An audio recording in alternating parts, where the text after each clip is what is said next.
Hey everybody, Mountain Grandma here, and today I'm going to show you how I harvested this. I've got one leaf that's kind of dropping here.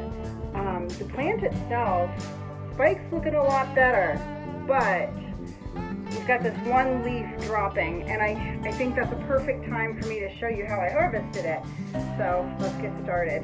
You're going to cut as close to the base as you can. There you go.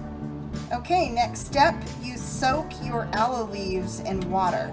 That is because there is a aloe latex that is between the gel part of the aloe and the outer leaf that is yellow. You don't want to eat that. It has a lot of laxative properties, and it could also make you really sick if you ate too much of it. So soak it in the water will turn yellow, and you just keep pouring out the water and then putting more water in until it runs clear. And I'll show you how I did the larger group of them. I just put them all in a container together.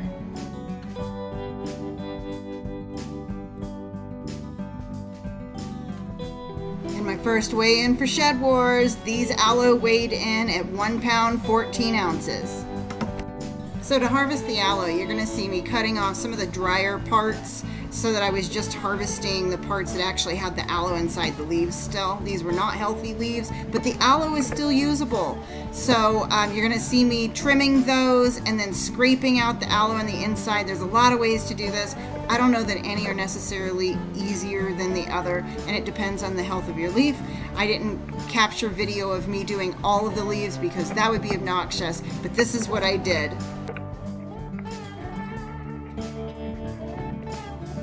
Here is my aloe harvest. I have measured out the aloe into roughly a 1/4 cup and went ahead and put it in these little baggies to freeze it. And I went ahead, and you can freeze these whole leaves like this too.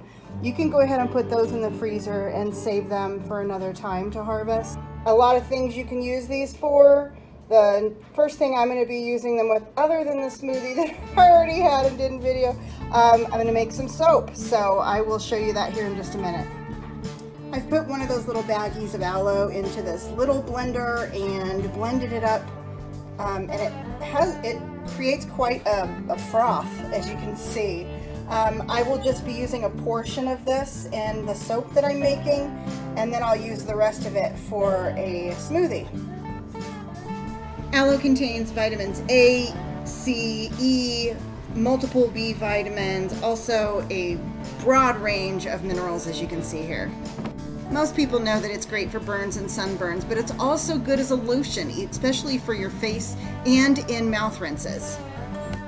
So we love to include aloe in our smoothies because of the vitamin and mineral content, and also because of just the benefit that it is to your colon health and your blood sugar levels.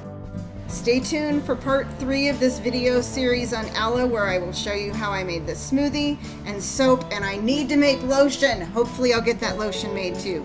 See you soon. Thanks for watching.